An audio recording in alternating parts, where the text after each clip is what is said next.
Gus Ikdam harus klarifikasi karena beberapa hari terakhir ini muncul statement-statement negatif tentang Gus Ikdam. Padahal kita tahu Gus Ikdam tidak pernah memiliki niat yang buruk di setiap pengajiannya. Itu yang kita ketahui. Tetapi akhir-akhir ini muncul statement-statement yang mengerikan kalau menurut saya. Karena sampai ditulis Gus Ikdam ini berani mendustakan hadis, teman-teman. Berani mendustakan hadis.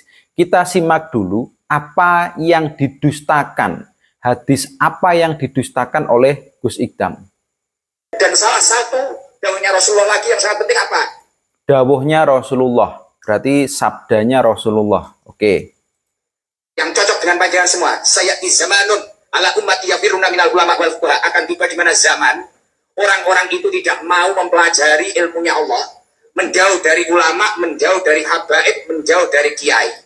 Oh, ini mungkin ya. Ini mungkin yang dimaksud mendustakan hadis. Karena ada kalimat habaibnya di sini, ya. Ada kalimat habaibnya. Di sini tertulis harusnya menjauh dari ulama dan fuqaha, bukan habaib.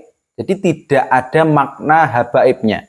Nah, di sini yang bikin ribut adalah kalimat habaib, teman-teman. Kata habaib, kata habibnya ini yang menjadi ribut. Padahal di sini kan tulisannya harusnya menjauh dari ulama dan fuqaha. Jadi tidak ada habaibnya. Itu yang bikin ribut ya. Itu yang bikin ribut. Kalau Gus Ikdam tidak mengucapkan kata habaib, mungkin tidak terjadi masalah. Nah, orang-orang awam itu terkadang memaknainya atau mendengarkannya, lalu memaknainya itu kadang bukan dari perkatanya itu. Jadi kalau Gus Ikdam mengatakan menjauh dari ulama, menjauh dari habaib, menjauh dari kiai, orang-orang awam menangkapnya itu adalah menjauh dari orang-orang yang berilmu. Itu kalau orang awam. Tetapi karena di Indonesia ini sudah banyak juga orang-orang yang berilmu agama, orang-orang lulusan pondok, maka jika ada sisipan kata habaib, pasti mereka langsung berpikir, loh, kok ada kata habaibnya? Padahal seharusnya artinya tidak ada kalimat habaibnya. Nah, disitulah muncul masalah di sini. Dan sepertinya memang diperlukannya klarifikasi dari Gus Ikdam bagi orang-orang yang mempermasalahkan, ya, bagi orang-orang yang mempermasalahkan. Entah itu orang-orang yang paham ilmu agama atau untuk orang-orang yang tidak menyukai Gus Ikdam. Ya, karena di sini yang tidak menyetujui kalimatnya Gus Ikdam ini ada dua menurut saya. Orang-orang yang berilmu agama sekelas Gus Ikdam atau seatasnya Gus Ikdam. Dan yang kedua adalah orang-orang yang memang tidak menyukai Gus Ikdam. Jadi di sini saya mendapatkan video ini malah dari orang-orang yang dari NU juga, orang-orang NU ya, orang-orang NU. Dan pastinya sebentar lagi orang-orang dari kalangan Wahaboy itu biasanya juga akan nyerang. Orang Gus Ikdam nggak menyebutkan yang seperti ini saja sering diserang, apalagi sekarang muncul yang seperti ini, pasti akan lebih ditekankan lagi kepada Gus Ikdam, lebih diserang lagi, kan seperti itu. Makanya diperlukannya klarifikasi.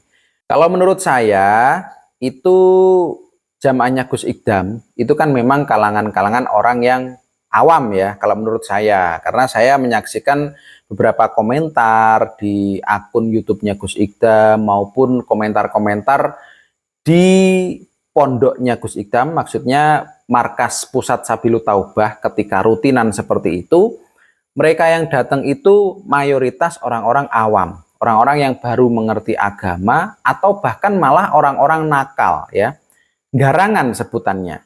Jadi kalau Gus Ikdam mengatakan seperti itu, orang-orang awam ini menangkapnya adalah sebuah nasihat.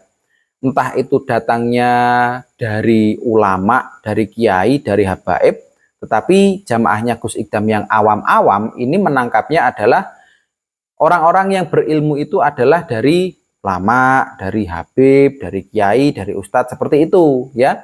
Tetapi yang mempermasalahkan kan di sini memang orang-orang yang berilmu. Jadi menurut saya memang harus klarifikasi sih. Klarifikasi agar orang-orang yang membenci Gus Ikdam ini tidak terus-terusan menyerang ya. Wah, ini mumpung ada celah nih, diserang aja kan gitu. Kalau orang-orang yang memang tidak suka dengan Gus Ikdam, orang-orang Wahaboy lah, saya sebutnya begitu. Wahaboy itu kan sering sekali menyebutkan atau menyerang Gus Ikdam dengan segala apa yang disampaikan oleh Gus Ikdam. Entah itu di rutinan yang dulu katanya mengundang artis dangdut itu, terus lagi jogetan-jogetan yang ada di mana? Harlahnya Gus Ikdam itu dan lain-lain ya, dan lain-lain. Ditambah sekarang malah masalah hadis. Ini masalah-masalah yang tidak sepele ya, dan memang harus diklarifikasi. Saya di sini tidak bermaksud untuk menjatuhkan nama Gus Ikdam, ikut-ikutan menyerang Gus Ikdam dengan mungkin khilafnya Gus Ikdam di sini tidak, karena ya saya sedikit paham lah ya, karena Gus Ikdam ini jamaahnya memang orang awam. Kita harus memahami itu dulu. Makanya Gus Ikdam menyampaikan hal itu. Dan apabila di sini Gus Ikdam punya tendensi tentang kata Habib ya, memiliki kepentingan khusus lalu menyebutkan kata habaib, nah itu baru diklarifikasi ke orang-orang yang ilmunya setara dengan Gus Ikdam atau lebih ke atas. Itu maksud saya. Jadi ya semoga setelah ini ada klarifikasi dari beliau biar orang-orang yang sudah menjadi fanatiknya Gus Ikdam ini tidak meninggalkan Gus Ikdam. Sayang, karena apa? Karena sosok Gus Ikdam ini sosok yang dibutuhkan di daerah-daerah pelosok ya, atau daerah-daerah kabupaten. Daerah-daerah di mana masih banyak anak-anak nakal, anak-anak garangan yang butuh didampingi menuju jalan taubat seperti itu. Jadi sangat disayangkan kalau nanti orang-orang yang berilmu ini malah menyerang Gus Ikdam dengan sedikit khilafnya Gus Ikdam ini ya. Saya bilang khilaf karena semoga memang tidak diniati Gus Ikdam mengatakan kata Habib di sini. Ya, karena memang Habib ini beberapa bulan terakhir memang sedang ramai dengan masalah nasabnya.